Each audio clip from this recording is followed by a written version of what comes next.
뭐 하는 거야? 이것도 제대로 못해? 이 천가방이나 들고 당장 나가! 시어머니 인숙이 며느리 혜원의 낡은 천가방을 현관문 밖으로 집어던졌습니다. 도둑질한 주제에 어떻게 그 얼굴로 여기 서 있어? 인숙이 혜원의 팔을 잡아 끌며 악을 썼죠. 하객들이 보는 앞에서 혜원은 비오는 거리로 내쳐졌습니다. 아스팔트 바닥에 나뒹구는 낡은 천가방 하나만 남긴 채 말이죠. 하지만 그들은 몰랐습니다. 그 초라한 천가방 속에 4,200억 원짜리 비밀이 숨겨져 있다는 사실을요. 그 가방 속엔 도대체 무엇이 들어 있었을까요? 시청 전에 구독과 좋아요 꼭 부탁드립니다.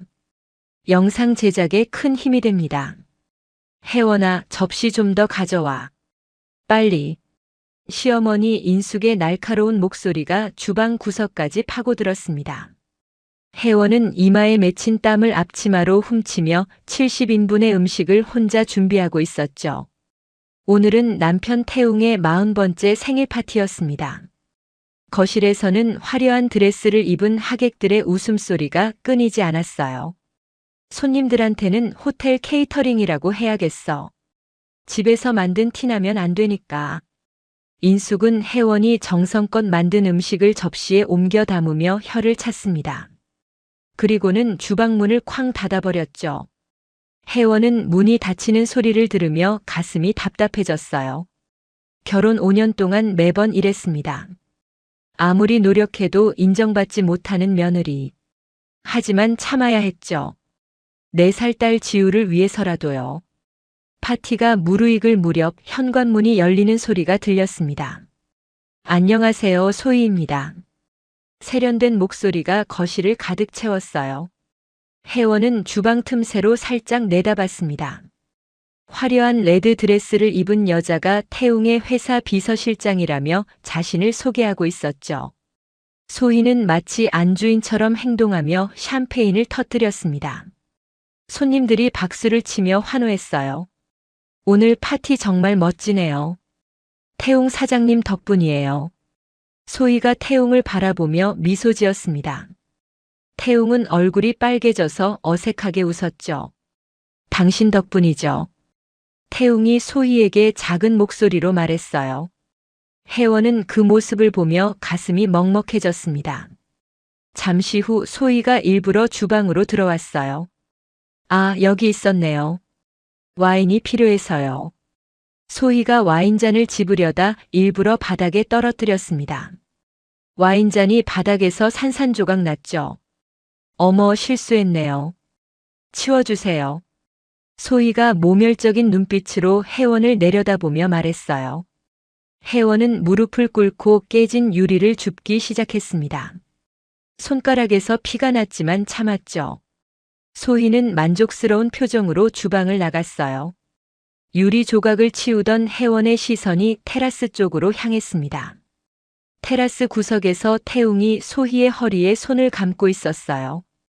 두 사람이 농밀하게 귓속말을 나누며 입맞춤을 하고 있었죠. 혜원은 믿을 수 없다는 표정으로 그 장면을 바라봤습니다. 손이 떨려서 들고 있던 유리 조각이 바닥으로 떨어졌어요. 이럴 수가. 혜원은 뒷걸음질치며 주방을 벗어났습니다. 복도를 걷다가 태웅의 서재 문이 살짝 열려 있는 것을 발견했죠. 평소 절대 들어가지 말라고 했던 곳이었어요. 혜원은 홀린 듯 안으로 들어갔습니다. 책상 위에 놓인 서류 뭉치가 보였어요. 혜원은 떨리는 손으로 첫 장을 집어들었습니다. 강남 펜트하우스 계약서였죠. 계약자 이름은 소희였습니다. 25억 원짜리 집을 소의 명의로 사준 거예요. 다음 장을 넘기자 산부인과 진단서가 나왔습니다. 임신 8주 소견. 혜원의 눈에서 눈물이 흘러내렸습니다. 진단서 뒤에는 명품 가방 영수증들이 쏟아져 나왔어요. 한 달에 3천만 원씩 소희에게 쓴 거죠. 혜원은 벽에 기대어 주저앉았습니다. 얘들아, 모여봐. 큰일 났어. 인숙의 비명이 거실에서 들려왔어요. 혜원은 황급히 서재를 나와 거실로 향했습니다. 인숙이 자신의 방에서 뛰쳐나오며 소리치고 있었죠. 도둑이야, 도둑. 내 다이아 브로치가 없어졌어.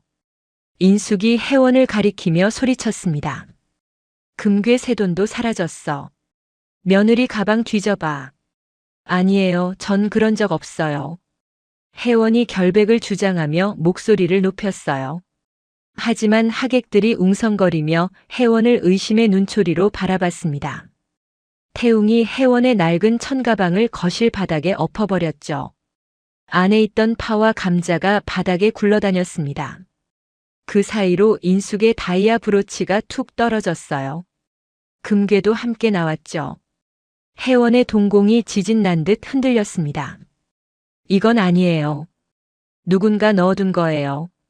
혜원이 절규하며 바닥을 쳤어요.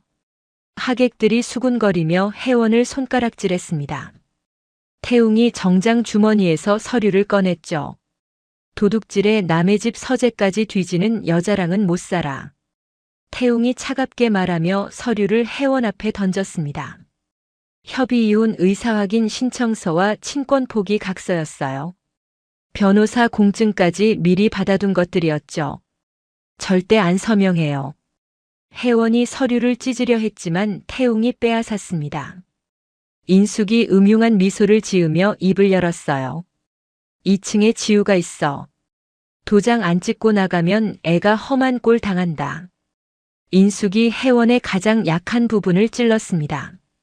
혜원의 얼굴이 새하얗게 질렸죠. 지우를 건드리지 마세요. 혜원이 비명을 지르며 일어섰어요. 하지만 태웅과 인숙이 혜원의 양팔을 붙잡았습니다. 억지로 손을 잡혀 지장이 찍혔죠. 태웅이 사람을 시켜 혜원의 옷가지를 비닐봉지에 쑤셔 넣었어요. 밖에서는 천둥번개를 동반한 빗줄기가 쏟아지기 시작했습니다. 태웅과 인숙이 혜원의 양팔을 잡아 끌고 현관문으로 향했죠. 현관문이 열리자 차가운 빗방울이 얼굴을 때렸어요. 혜원이 아스팔트 바닥에 내동댕이 쳐졌습니다. 무릎이 까져서 피가 흘렀지만 고통조차 느껴지지 않았어요. 닫히는 대문 틈 사이로 소희가 승리의 미소를 지으며 태웅의 팔짱을 끼는 모습이 보였습니다. 인숙이 현관에 소금을 뿌리는 모습도 함께 보였죠. 육중한 철문이 쾅 소리를 내며 완전히 닫혔습니다. 혜원은 차가운 빗속에서 혼자 남겨졌어요. 대문을 두드리며 지우의 이름을 부르짖었습니다. 지우야, 엄마야. 지우야.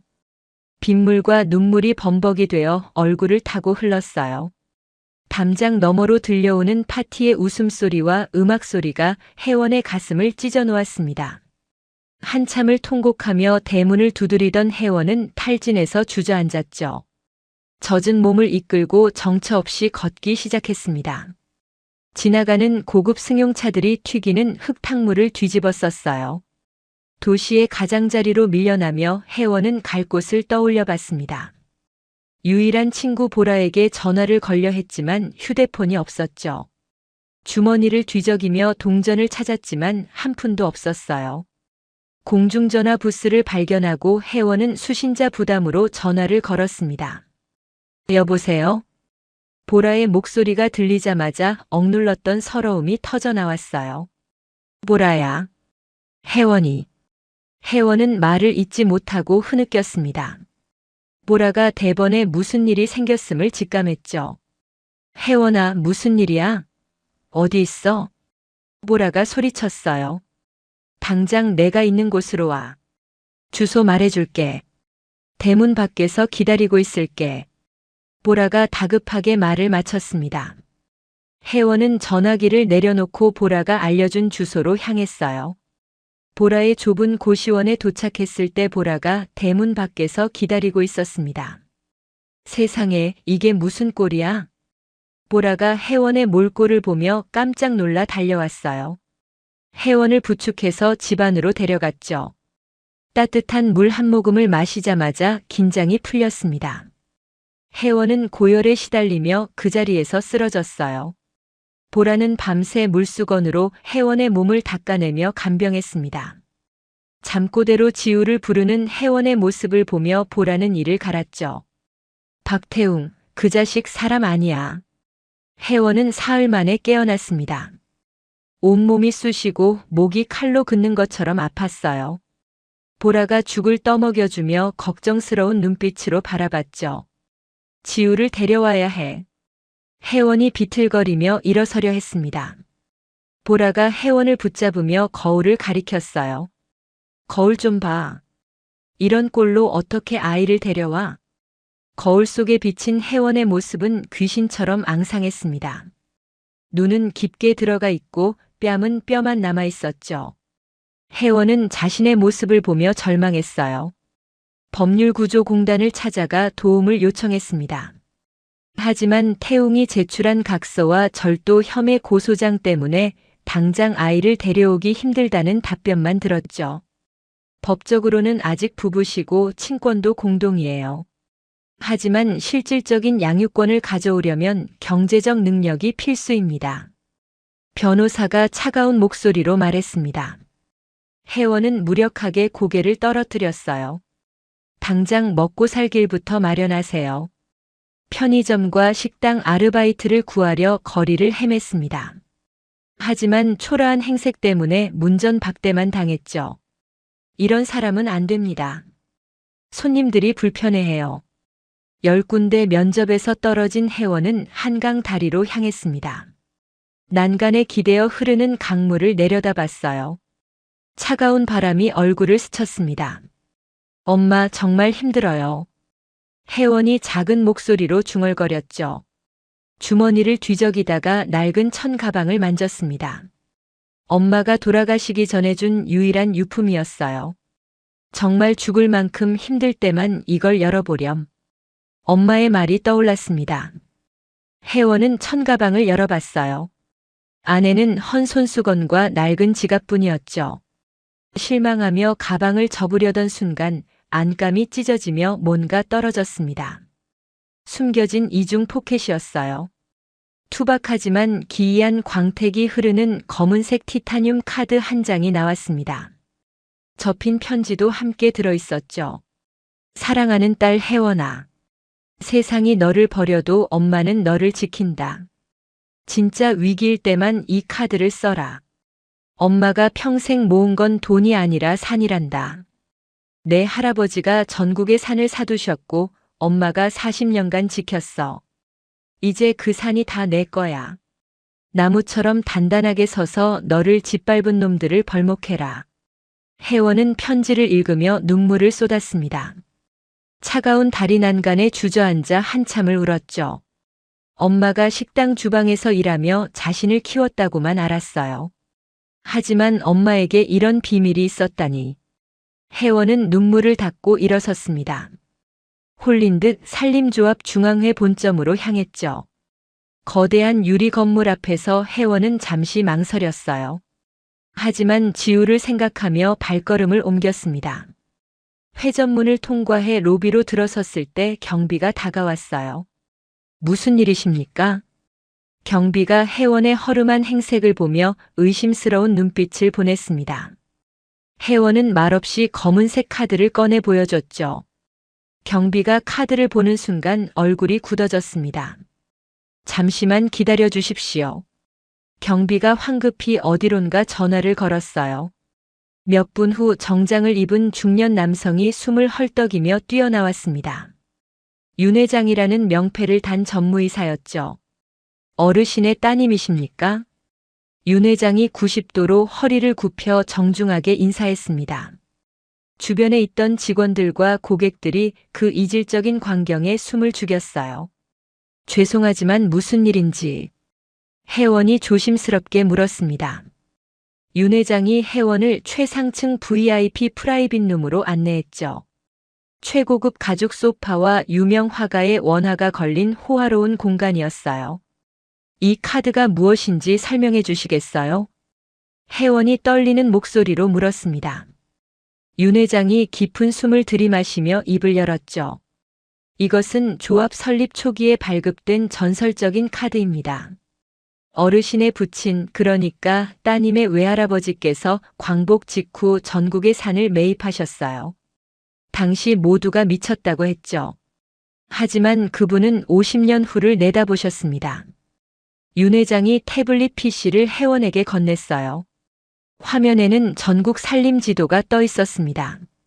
빨간색으로 표시된 부분들이 회원의 소유였죠. 현재 보유하신 산림 면적이 2,340만 제곱미터입니다. 여의도 면적의 8배가 넘어요. 산림 매입 대금으로 환산하면 4,200억 원이죠. 회원은 숫자를 보고 현기증이 났습니다. 그리고 어머님께서는 40년간 이 산을 지키시며 주요 제지업체와 가구 제조사 지분을 매입하셨습니다. 특히 따님의 남편분이 운영하시는 우림 퍼니처 지분도 8% 보유하고 계셨어요. 회원의 입이 떡 벌어졌습니다. 어머니께서 남기신 영상 메시지가 있습니다. 윤 회장이 화면을 바꿨어요. 엄마의 온화한 미소가 나타났습니다. 회원은 엄마의 얼굴을 보자마자 눈물이 쏟아졌죠. 우리 회원아. 엄마는 산에서 나무 베는 여자였단다. 하지만 내 할아버지가 전국의 산을 사두셨지. 사람들이 쓸모없는 땅이라고 비웃었어. 그런데 지금은 어떠니? 그 산에서 나는 나무가 집을 짓고 가구를 만들고 종이가 되는구나. 엄마가 남긴 건 돈이 아니라 내가 다시 설 수 있는 땅이야. 나무처럼 단단하게 뿌리 내려서 너를 짓밟은 놈들한테 똑같이 돌려줘라. 엄마는 항상 내 곁에 있어. 영상이 끝나고 회원은 한참을 울었습니다. 보라가 급하게 VIP룸으로 들어왔어요. 회원이 부른 거죠. 세상에 이게 정말이야? 보라가 화면을 보며 기절할 듯 놀랐습니다. 회원은 눈물을 닦고 윤 회장을 바라봤죠. 지금 당장 쓸 수 있는 현금이 얼마나 되나요? 280억 원 정도 유동 자산으로 확보되어 있습니다. 회원의 눈빛이 변했어요. 더 이상 우는 며느리가 아니었습니다. 전담 관리팀을 구성해 주세요. 그리고 제 정체는 철저히 비밀로 해주셔야 해요. 회원이 윤 회장에게 차분하게 지시했습니다. 윤 회장이 고개를 끄덕이며 태블릿에 메모했죠. 어머님의 최측근이셨던 정 실장을 소개해 드리겠습니다. 다음 날 호텔 스위트룸으로 찾아온 정 실장은 60대 중반의 단정한 여성이었어요. 회원님 오랜만입니다. 어릴 적에 자주 뵈었는데 기억 못 하시겠죠? 정 실장이 반갑게 인사했습니다. 회원은 정 실장의 얼굴이 어렴풋이 기억났어요.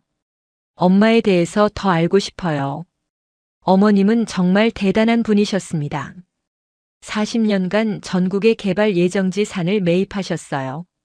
사람들이 모두 비웃었죠. 하지만 어머님은 20년, 30년 후를 내다보셨습니다. 그 산들이 이제 보물이 됐어요. 정 실장이 자료를 펼쳐 보였습니다. 회원의 산 중 상당수가 개발 예정 구역이나 도로 건설 부지였죠. 그리고 어머님은 사위 되시는 분을 믿지 못하셨어요. 회원님이 결혼하실 때부터 조사를 시작하셨죠. 정 실장이 태웅에 대한 조사 파일을 건넸습니다. 결혼 전부터 유흥업소를 드나들던 기록, 여러 여성과의 스캔들, 회사 자금 유용 정황까지 낱낱이 기록되어 있었어요. 엄마가 다 알고 계셨구나. 회원이 파일을 보며 눈물을 흘렸습니다. 어머님께서 회원님이 스스로 깨달을 때까지 기다리라고 하셨어요. 그래서 지켜만 봤습니다. 죄송합니다. 아니에요. 이제 시작할 거예요.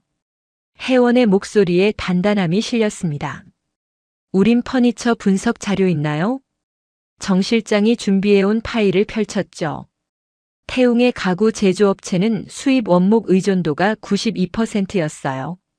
북유럽과 동남아시아에서 원목을 수입해서 가공하는 구조였죠. 원자재비가 전체 비용의 58%를 차지했습니다. 약점이 보이네요. 회원이 차갑게 웃었어요. 변호사가 필요해요. 기업 인수합병에 능한 사람으로요. 정 실장이 명함을 꺼냈습니다. 한석 변호사입니다. 어머님 생전에도 자문을 맡았던 분이에요. 다음 날 한석 변호사가 호텔로 찾아왔습니다. 40대 초반의 날카로운 인상을 가진 남자였죠. 의뢰인의 목표가 무엇인지 먼저 들어야겠습니다. 한석이 차분하게 물었어요. 우린 퍼니처를 무너뜨리고 싶어요. 하지만 합법적으로요. 혜원이 똑바로 한석을 바라보며 말했습니다. 한석의 입가에 미소가 번졌죠. 흥미롭네요. 원목 공급망 차단이 가장 효과적일 겁니다. 프리미엄 스타일링 살롱으로 향했어요.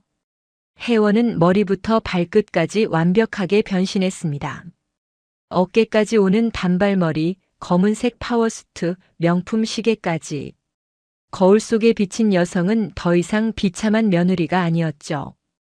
완벽합니다. 정 실장이 만족스러워했어요. 보라를 호텔로 불렀습니다. 상황을 설명하자 보라가 혜원을 꽉 안으며 울었죠. 내가 도울 일이 있으면 뭐든 말해. 소희와 인숙을 감시해 줄 수 있어? 동대문 시장 네트워크 좀 이용해서. 보라는 동대문 시장에서 옷 장사를 하며 각종 정보를 빠르게 입수할 수 있었어요. 맡겨. 한석이 페이퍼 컴퍼니 설립 서류를 가져왔습니다. 그린밸리 홀딩스로 등록했습니다. 대표는 제 명의로 되어 있어요. 완벽해요. 혜원은 매일 아침 경제신문을 읽고 기업 분석 리포트를 공부했습니다. 상류층 에티켓도 배웠죠. 와인 테이스팅, 골프, 승마까지. 한 달 만에 혜원은 완전히 다른 사람이 되어 있었어요. 정 실장이 우린 퍼니처의 재무제표를 분석해 왔습니다. 외화 대출이 340억 원이에요. 환율 변동에 매우 취약한 구조죠. 그리고 태웅이 소희에게 쓴 돈이 지난 6개월간 4억 8천만 원입니다. 보라가 수집한 자료를 보고했어요. 명품 가방만 37개 사줬어. 그리고 강남 펜트하우스 25억짜리를 소희 명의로 사줬고. 혜원은 자료를 보며 이를 악물었습니다. 준비는 끝났어요. 이제 시작할까요? 한석이 계약서 뭉치를 테이블 위에 올려놓으며 물었죠. 시작합시다. 혜원의 눈빛이 차갑게 빛났습니다. 유치원 앞을 지나가다 지우를 봤어요. 창문 너머로 그림을 그리는 딸의 모습이 보였죠. 혜원은 차 안에서 지우를 한참 바라봤습니다. 조금만 기다려. 엄마가 꼭 데리러 갈게. 혜원이 지우의 사진을 가슴에 품으며 다짐했어요. 그날 밤 혜원은 복수 계획을 노트에 정리했습니다. 1단계 원목 공급 차단, 2단계 내부 분열 유도, 3단계 경영권 탈취, 4단계 진실 폭로. 완벽한 시나리오였죠. 엄마, 이제 시작해요. 혜원이 엄마의 사진에 대고 속삭였습니다. 한석 변호사님, 북유럽 목재 수입사 3곳 인수 가능할까요? 혜원이 회의 테이블에 앉아 물었습니다. 한석이 자료를 넘기며 고개를 끄덕였죠. 가능합니다. 모두 중소규모라 인수 비용도 크지 않아요. 총 120억 정도면 충분합니다. 진행해 주세요. 2주 후 북유럽 목재 수입사 3곳이 그린밸리 홀딩스 소유가 되었어요. 우린 퍼니처의 원목 공급량 중 73%를 차지하는 업체들이었죠. 한석이 대표 명의로 우린 퍼니처에 공문을 보냈습니다. 공급 단가 30% 인상 불가 시 계약 해지. 태웅이 긴급 이사회를 소집했어요. 회의실에서 고성이 오갔습니다. 30%나 올리면 우리가 적자예요. 다른 업체 알아보세요. 태웅이 구매팀장에게 소리쳤죠. 하지만 다른 업체들도 이미 그린밸리 홀딩스가 손을 써놓은 상태였어요. 국내 조달로 전환하면 되죠. 소희가 자신만만하게 제안했습니다. 태웅이 희망을 품고 국내 제재소들에 연락했어요. 하지만 모두 물량이 없다는 답변만 돌아왔죠. 죄송합니다만 저희 물량은 이미 계약이 끝났습니다. 제재소 사장이 미안하다는 말만 반복했어요. 태웅은 몰랐습니다. 국내 주요 제재소 8곳이 이미 혜원의 손에 넘어갔다는 걸요. 이게 무슨 일이야? 태웅이 머리를 쥐어뜯었습니다. 원자재 확보 실패로 주요 거래처 납품이 지연되기 시작했죠. 계약서에 명시된 위약금이 70억 원이나 됐어요. 같은 시각 혜원은 미술품 경매장에 나타났습니다. 화려한 네이비 드레스와 선글라스 차림이었죠. 입장하자마자 좌중의 시선이 집중되었어요. 경매장 한쪽에 소희와 인숙이 앉아 있었습니다. 소희가 노리던 19세기 앤틱 가구가 경매에 나왔죠. 시작가 1억 5천만 원입니다. 경매사가 말했어요. 소희가 패드를 들어 올렸습니다. 2억. 혜원이 여유롭게 패드를 올렸죠. 3억. 소희가 지지 않겠다는 듯 가격을 올렸어요. 혜원이 미소를 지으며 패드를 올렸습니다. 12억. 경매장이 술렁거렸어요. 소희의 얼굴이 새하얗게 질렸죠. 더 이상 따라갈 수 없는 금액이었습니다. 12억에 낙찰됩니다. 혜원이 자리에서 일어나 소희 쪽으로 걸어갔어요. 소희 옆을 지나며 샴페인 잔을 들어 올리는 제스처를 취했죠. 다음엔 더 준비하고 오세요. 혜원이 속삭이고 지나갔습니다. 소희가 그 모습을 보며 얼굴이 빨갛게 달아올랐어요. 저 여자가 누구야? 나를 무시하고 있어. 집으로 돌아온 소희는 태웅에게 히스테리를 부렸습니다. 정체불명의 여자가 나를 무시했어요. 소희가 분노에 차서 소리쳤죠. 태웅이 소희를 달랬어요. 회사 일도 바쁜데 그런 거에 신경 쓰지 마. 하지만 태웅도 초조했습니다. 원자재 수급 문제가 해결되지 않으면 회사가 위험했죠. 은행에서 대출 연장을 거부했어요. 신용등급까지 하락했습니다. 보라가 혜원에게 보고했어요. 소희가 태웅 몰래 회사 법인카드로 명품 샀다가 되팔고 있어. 횡령이나 다름없지. 증거 확보해줘. 보라가 소희의 중고 거래 기록을 캡처했습니다. 명품 가방 30개를 사서 되판 증거였죠. 인숙은 골프장에서 혜원과 마주쳤어요. 물론 인숙은 혜원인 줄 전혀 몰랐죠. 혜원이 일부러 인숙 옆 타석에 섰습니다. 요즘 부동산 투자하시나요? 혜원이 자연스럽게 말을 걸었어요. 인숙이 관심을 보이며 대답했죠. 하고는 싶은데 좋은 정보가 없어서요. 제가 아는 게 하나 있는데 말씀드려도 될지 모르겠네요. 혜원이 망설이는 척 연기했습니다. 인숙이 눈을 반짝이며 다가왔어요. 제발 알려주세요. 평생 은혜 잊지 않겠어요. 혜원이 가짜 개발 계획 도면을 보여줬습니다.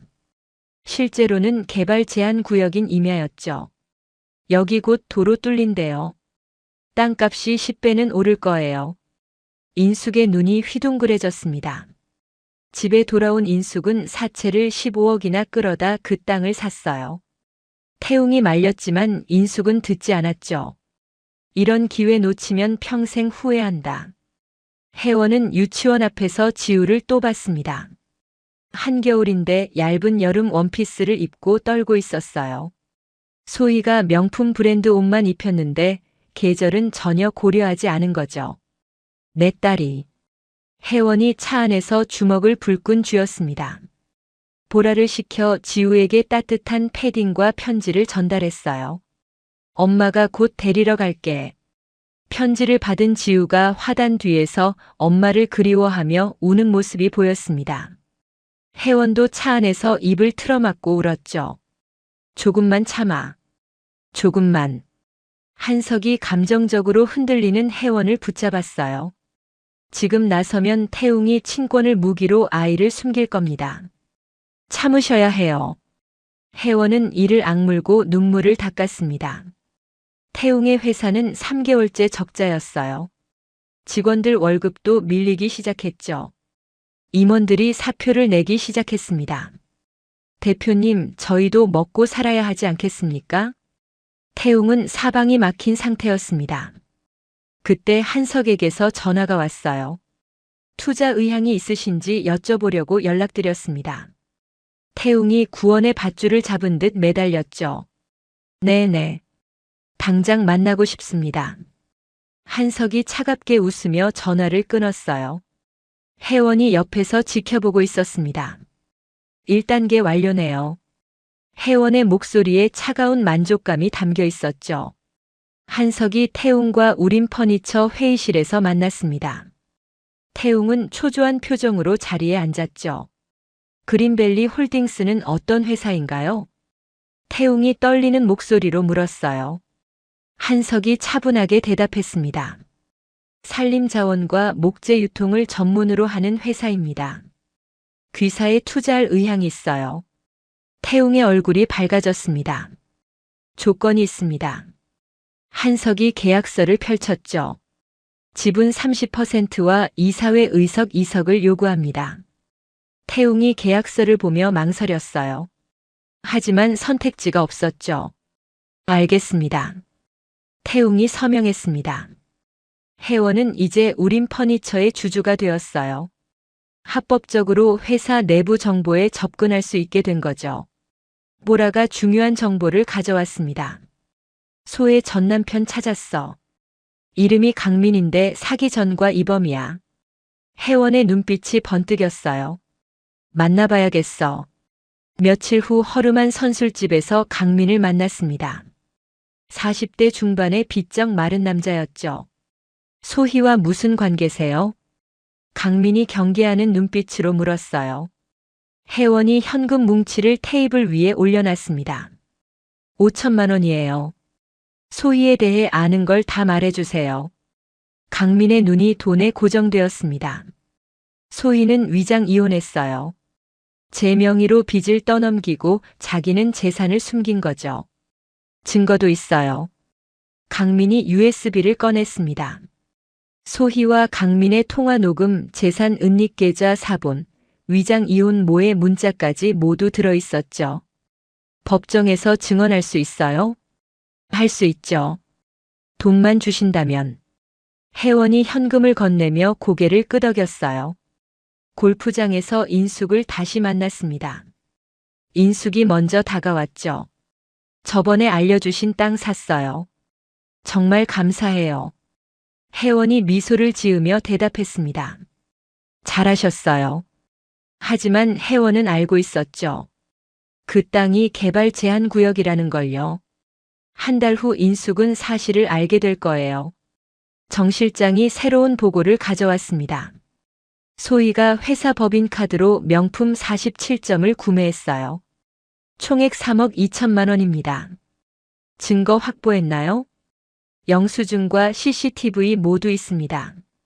완벽하네요. 혜원이 만족스러워했어요. 한석이 소희의 횡령 증거를 정리했습니다. 배임과 횡령으로 고소할 수 있는 수준이었죠. 태웅과 소희의 관계도 금이 가기 시작했어요. 회사 경영 문제로 매일 다퉜습니다. 당신 때문에 회사가 이 꼴이야. 태웅이 소희에게 소리쳤죠. 내가 뭘 어쨌는데요? 투자도 받았잖아요. 소희가 되받아쳤습니다. 두 사람의 다툼은 점점 심해졌어요. 인숙은 사채업자들에게 쫓기기 시작했습니다. 이자가 불어나 원금의 2배가 됐죠. 땅을 팔아서 갚으려고 했어요. 하지만 그 땅을 사려는 사람이 아무도 없었습니다. 개발 제한 구역이라는 걸 뒤늦게 알았죠. 사기야 사기. 날 속였어. 인숙이 골프장에 찾아가 혜원을 찾았어요. 하지만 혜원은 이미 회원권을 해지한 상태였습니다. 혜원은 유치원 앞에서 지우를 또 봤어요. 이번엔 보라가 전달한 패딩을 입고 있었습니다. 지우가 편지를 꼭 쥐고 있는 모습이 보였죠. 엄마. 혜원이 차창에 이마를 기대며 눈물을 흘렸습니다. 한석이 조수석에서 혜원을 지켜봤죠. 곧 데려올 수 있습니다. 조금만 더 참으세요. 혜원은 고개를 끄덕이며 눈물을 닦았어요. 정 실장이 우림 퍼니처 내부 고발자를 확보했습니다. 회계팀 대리였죠. 소희가 회사 돈으로 개인 주식 투자를 했어요. 손실이 8억 원입니다. 회계팀 대리가 떨리는 목소리로 증언했습니다. 장부 조작도 지시받았어요. 대표님은 모르시는 것 같던데. 증거 자료 주실 수 있나요? 있습니다.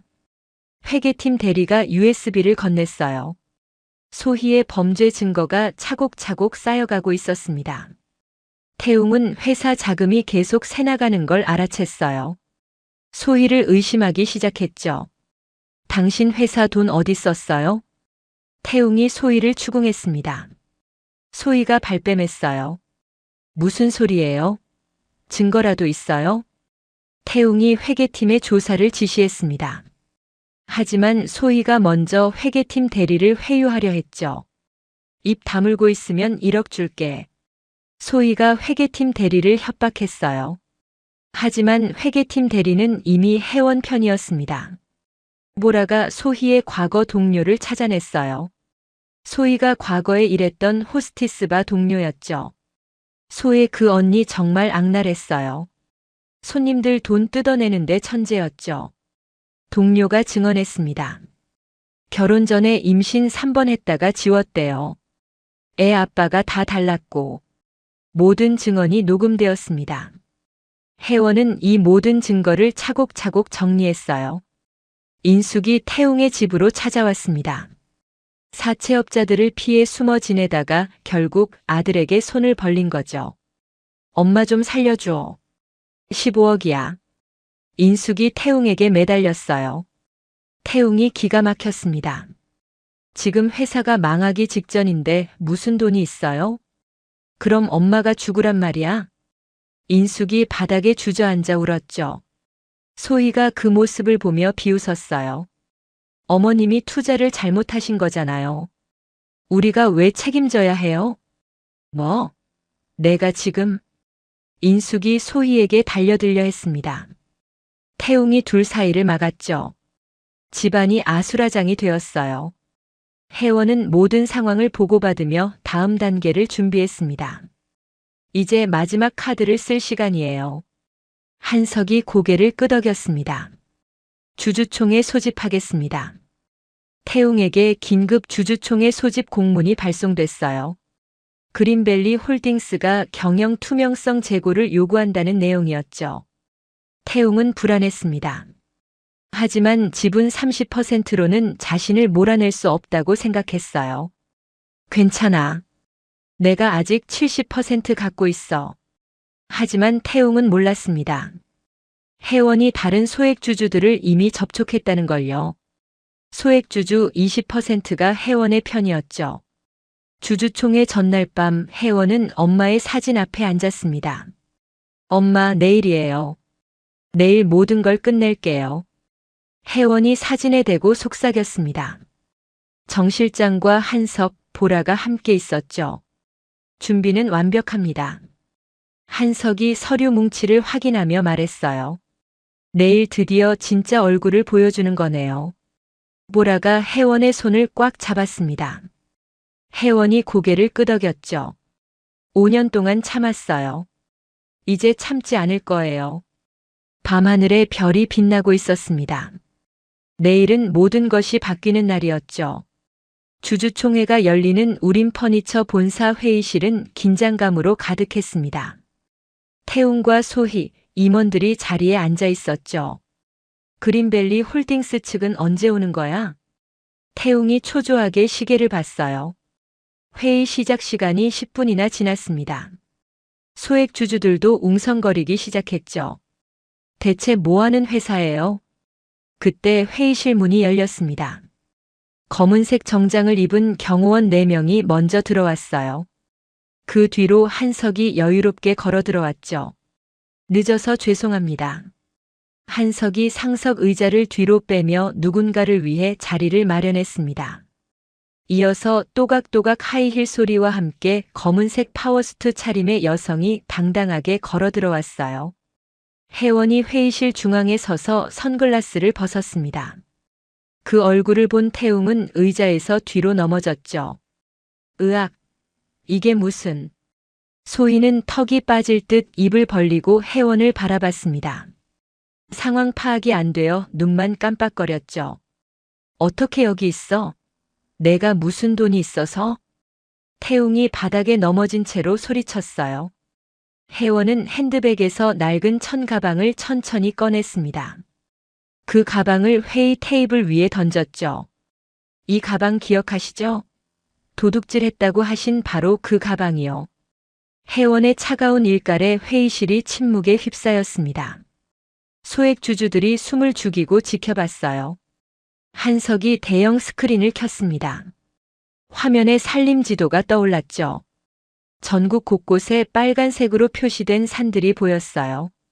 제 어머니는 40년간 전국의 산을 매입하신 분입니다. 이 낡은 천가방이 4,200억 원짜리였어요. 혜원이 차분하게 말했습니다. 회의실이 술렁거렸죠. 그리고 여러분이 의존하던 원목 수입사 3곳, 국내 제재소 8곳이 모두 제 소유입니다. 태웅의 얼굴이 새하얗게 질렸어요. 다음 화면입니다. 한석이 리모컨을 눌렀습니다. 소희가 명품을 구매하고 되파는 장면이 나왔죠. CCTV 영상이었어요. 소혜 비서실장의 횡령 30억 원입니다. 총 3억 8천만 원이에요. 소희가 벌떡 일어서려 했습니다. 하지만 경호원이 제지했죠.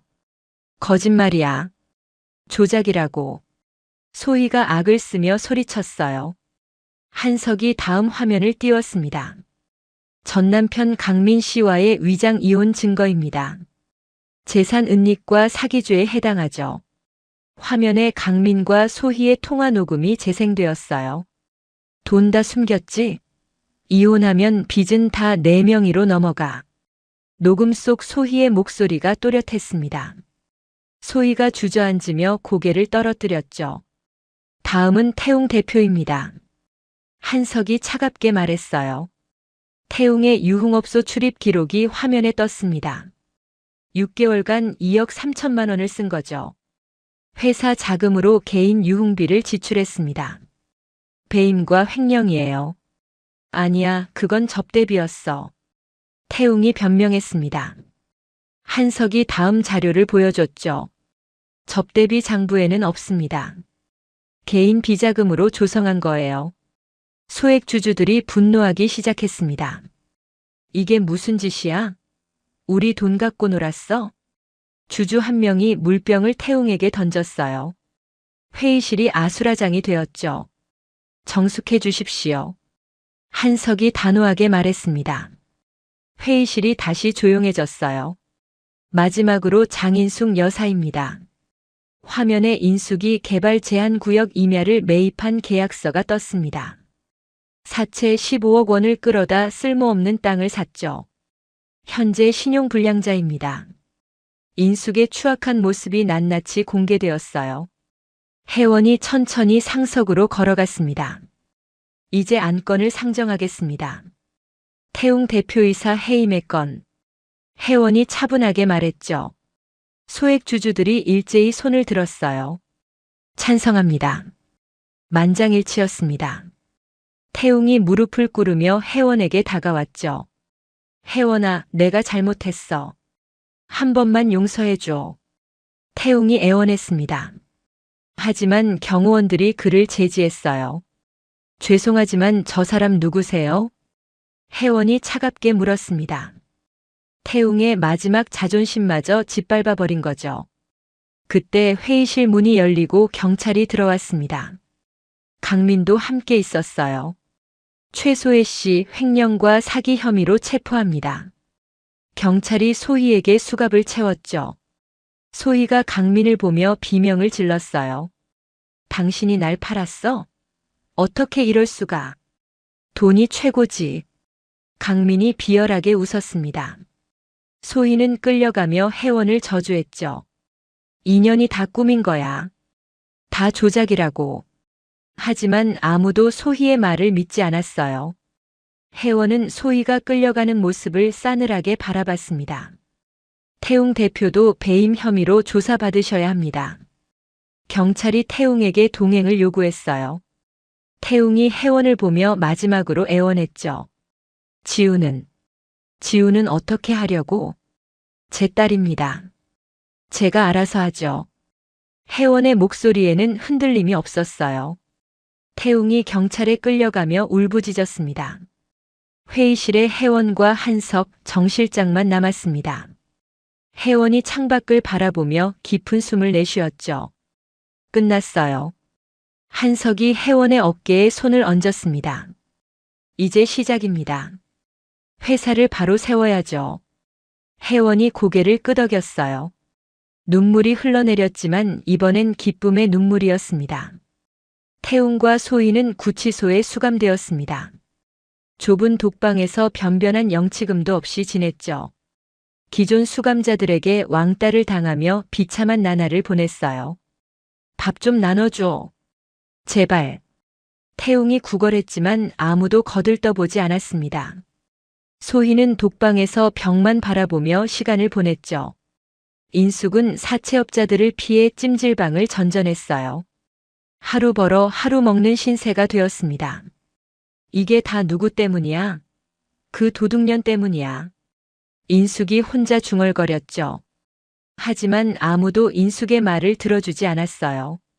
혜원은 우림 퍼니처 대표이사로 취임했습니다.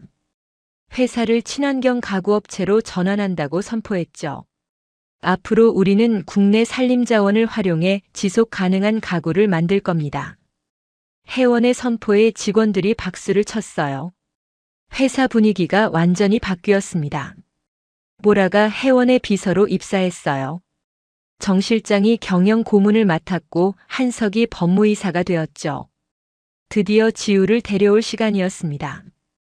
혜원이 유치원으로 향했어요. 심장이 터질 듯 뛰었습니다. 유치원 교실 문을 열자 지우가 그림을 그리고 있었어요. 혜원을 본 지우의 눈이 휘둥그레졌죠. 엄마. 지우가 달려와 혜원의 품에 안겼습니다. 혜원이 지우를 꽉 안으며 울었어요. 미안해, 지우야. 엄마가 늦었어. 괜찮아요. 엄마 편지 받았어요. 지우가 주머니에서 구겨진 편지를 꺼냈습니다. 혜원이 보낸 편지였죠. 지우가 그걸 매일 읽었다고 했어요. 이제 안 떠나죠? 절대 안 떠나. 평생 함께 있을 거야. 혜원이 지우에게 약속했습니다. 두 사람은 손을 꼭 잡고 유치원을 나섰죠.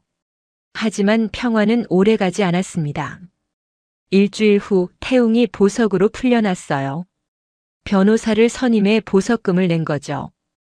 인숙이 태웅을 찾아갔습니다. 아들아, 이대로는 안 돼. 지우라도 데려와야 해. 인숙이 태웅을 부추겼어요. 태웅의 눈빛이 흔들렸습니다. 법적으로 아직 친권이 공동이야. 아이를 데려오면 혜원이 다시 무릎 꿇을 거야. 태웅이 인숙의 말에 귀를 기울였죠. 절망에 빠진 사람은 위험한 선택을 하기 마련이었어요. 태웅은 렌터카를 빌렸습니다. 대포폰도 구입했죠. 유치원 앞에서 하원 시간을 기다렸어요. 지우가 유치원 대문으로 나왔습니다. 태웅이 달려가 지우의 손을 잡았죠. 아빠. 지우가 놀라며 뒤로 물러섰어요. 태웅이 지우를 억지로 차에 태웠습니다. 엄마한테 가야 해요. 놔주세요. 지우가 울며 소리쳤죠. 하지만 태웅은 듣지 않았어요. 차가 빠르게 출발했습니다. 유치원 선생님이 황급히 혜원에게 전화를 걸었어요. 혜원님, 지우 아버지가 데려갔어요. 혜원은 회의 중이었습니다. 전화를 받자마자 얼굴이 새하얗게 질렸죠. 뭐라고요?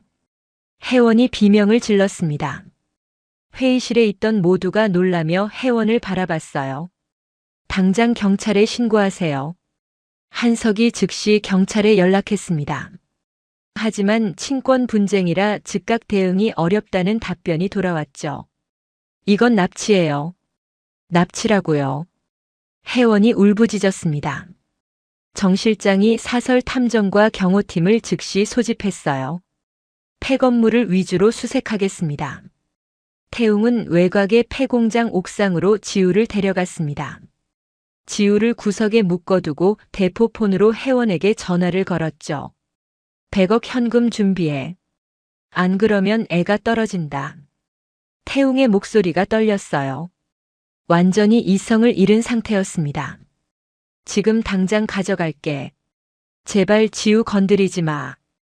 혜원이 절규했죠. 전화 너머로 지우의 울음소리가 들렸어요. 엄마. 지우의 목소리에 혜원의 심장이 찢어지는 것 같았습니다. 2시간 줄게.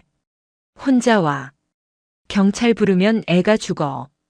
태웅이 전화를 끊었어요. 혜원이 주저앉으며 바닥을 쳤습니다. 한석이 혜원을 일으켜 세웠죠. 경찰 협상팀 대기시켜 놨습니다. 위치 추적 중이에요. 정 실장이 전국 CCTV 네트워크를 동원해 태웅의 차량을 추적했어요. 30분 만에 폐공장 위치가 특정되었습니다. 찾았어요. 외곽 폐공장입니다. 혜원이 벌떡 일어났습니다. 나도 갈 거예요. 위험합니다. 한석이 말렸지만 혜원은 듣지 않았어요. 내 딸이에요. 내가 데려올 거예요. 혜원의 단호한 목소리에 한석도 더 이상 막을 수 없었습니다.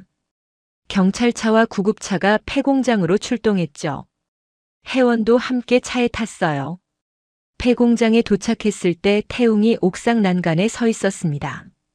지우의 손목을 붙잡고 있었죠. 돈 먼저 보여줘. 태웅이 소리쳤어요. 혜원이 가방을 들어 보였습니다. 여기 있어요. 지우 놔줘요. 혜원의 목소리가 떨렸습니다. 태웅이 돈을 확인하려는 순간 경찰 저격수가 마취총을 쐈어요. 총알이 태웅의 어깨를 맞췄습니다. 태웅이 비틀거리며 지우의 손을 놓쳤죠. 혜원이 번개같이 달려들어 지우를 낚아챘어요. 난간에서 떨어지기 직전이었습니다. 엄마 무서웠어. 지우가 혜원의 품에서 울었습니다. 혜원이 지우를 꽉 안으며 오열했죠. 괜찮아, 이제 괜찮아. 경찰들이 태웅을 제압했어요. 수갑이 채워졌습니다. 혜원님, 아이가 기절했어요. 보라가 다급하게 소리쳤죠. 구급대원들이 지우를 들것에 실었어요. 혜원도 함께 구급차에 탔습니다. 빨리, 빨리요. 구급차가 사이렌을 울리며 병원으로 향했습니다. 혜원은 지우의 손을 꽉 잡고 기도했죠. 제발, 제발 무사하길. 병원 응급실 앞에서 혜원이 수술실 불을 바라보며 기도를 올렸습니다. 떨리는 손으로 지우의 사진을 꽉 쥐고 있었죠. 제발 괜찮게 해주세요. 한석과 보라, 정 실장이 함께 기다렸어요. 1시간이 지났을까 의사가 나왔습니다. 다행히 생명에는 지장 없습니다. 극심한 스트레스와 탈진이에요. 혜원이 안도의 한숨을 내쉬었습니다. 눈물이 주르륵 흘러내렸죠. 정말 감사합니다. 일반 병실로 옮겨진 지우가 눈을 떴어요. 첫 마디가 엄마였습니다. 엄마, 안 떠나죠? 절대 안 떠나. 평생 함께 있을 거야. 혜원이 지우의 손을 꽉 잡았습니다. 지우가 안심하며 다시 잠들었죠. 경찰서에서 연락이 왔습니다. 태웅이 특수감금, 아동학대, 공갈미수로 구속되었다고 했어요. 인숙도 방조 혐의로 함께 구속되었죠. 소희는 1심에서 징역 5년을 선고받았습니다. 강민도 위증과 사기 혐의로 추가 처벌받았어요. 법정에서 태웅은 혜원을 보며 용서를 빌었습니다. 정말 미안해. 내가 잘못했어. 하지만 혜원은 고개조차 돌리지 않았어요. 태웅은 징역 7년을 선고받았습니다. 한 달 후 지우가 완전히 회복했습니다. 혜원은 지우와 함께 엄마 산소를 찾았죠. 산속 깊은 곳에 있는 산소였어요. 외할머니예요? 지우가 묘비를 보며 물었습니다. 혜원이 고개를 끄덕였죠. 그래. 내 외할머니. 정말 대단한 분이셨어. 혜원이 엄마 산소 앞에 무릎을 꿇었어요. 지우의 손을 잡고 함께 절했습니다. 엄마, 지우 데려왔어요. 약속 지켰어요. 혜원이 눈물을 흘리며 말했죠. 산바람이 불어와 나뭇잎들이 살랑거렸어요. 마치 엄마가 대답하는 것 같았습니다. 우린 퍼니처는 친환경 가구업체로 완전히 탈바꿈했어요. 국내 산림자원을 활용한 지속 가능한 가구를 만들기 시작했죠. 직원들의 사기도 높아졌습니다. 혜원은 산림보호재단을 설립했어요. 억울하게 쫓겨난 사람들을 돕는 법률 지원 사업도 시작했습니다. 더 이상 저 같은 사람이 생기면 안 돼요. 혜원이 재단 설립 기념식에서 말했습니다. 참석자들이 박수를 보냈죠. 어느 날 혜원은 지우와 함께 산을 올랐습니다. 엄마가 평생 지켰던 산이었죠. 엄마, 이 나무들이 다 우리 거예요? 지우가 신기해하며 물었어요. 혜원이 미소 지으며 대답했습니다. 그래. 외할머니가 내게 남겨준 선물이야. 지우가 나무 한 그루를 안으며 말했죠. 저도 커서 이 나무들 지킬 거예요. 혜원이 지우를 안으며 울컥했습니다. 3대가 이어진 살림이 4대까지 이어질 거예요. 한석이 산 아래에서 두 사람을 기다리고 있었습니다. 정 실장과 보라도 함께였죠. 이제 진짜 시작입니다. 정 실장이 말했어요. 한석도 고개를 끄덕였습니다. 새로운 숲을 가꾸실 시간이죠. 혜원은 엄마가 준 낡은 천 가방을 메고 지우의 손을 잡았어요. 두 사람이 산길을 걸어 내려왔습니다. 저녁 노을이 산을 붉게 물들이고 있었어요. 혜원은 하늘을 올려다보며 웃었습니다. 이제 더 이상 울지 않을 거예요. 단단한 나무처럼 뿌리 내려서 지우와 함께 새로운 숲을 가꿀 거였죠. 엄마, 나무가 정말 많아요. 지우가 신나게 말했습니다. 혜원이 지우의 머리를 쓰다듬었어요. 그래. 이 나무들처럼 우리도 단단하게 살 거야. 두 사람의 그림자가 길게 늘어졌습니다. 산속에서 새들이 지저귀고 바람이 불었어요. 혜원은 비로소 평화를 찾았습니다. 며칠 후 혜원은 회사 사무실에서 새로운 프로젝트 기획안을 검토하고 있었어요. 친환경 학교 가구 사업이었죠. 한석이 들어와 서류를 건넸습니다. 태웅 씨가 감옥에서 편지를 보냈습니다. 혜원이 편지를 받아들었어요. 하지만 읽지 않고 서랍에 넣었습니다. 이미 끝난 일이에요. 한석이 혜원을 보며 미소 지었죠. 두 사람 사이에 묘한 감정이 흐르고 있었어요. 저녁 식사라도 같이 하실래요? 한석이 조심스럽게 물었습니다. 혜원이 잠시 망설이다 고개를 끄덕였죠. 좋아요. 보라가 사무실로 뛰어들어왔어요. 혜원아, 지우 학예회래. 같이 가자. 혜원이 웃으며 일어섰습니다. 낡은 천가방을 챙겨 메었어요. 그 가방은 이제 혜원의 트레이드 마크가 되었습니다. 학예회장에서 지우가 나무 역할을 맡아 공연했어요. 무대 위에서 당당하게 서 있는 딸을 보며 혜원은 눈물을 흘렸습니다. 공연이 끝나고 지우가 달려와 혜원을 안았죠. 엄마, 제가 잘했어요? 너무 잘했어. 최고였어. 혜원이 지우를 꽉 안았습니다. 한석과 보라, 정 실장도 박수를 쳤어요. 집으로 돌아가는 길에 혜원은 하늘을 올려다봤습니다. 별이 총총히 빛나고 있었죠. 엄마, 보고 계시죠? 저 잘하고 있어요. 혜원이 작은 목소리로 속삭였습니다. 따뜻한 바람이 불어와 혜원의 머리카락을 쓸었어요. 마치 엄마가 쓰다듬어 주는 것 같았죠. 사무실 책상 위에는 새로운 명함이 놓여 있었습니다. 우린 퍼니처 대표이사 혜원.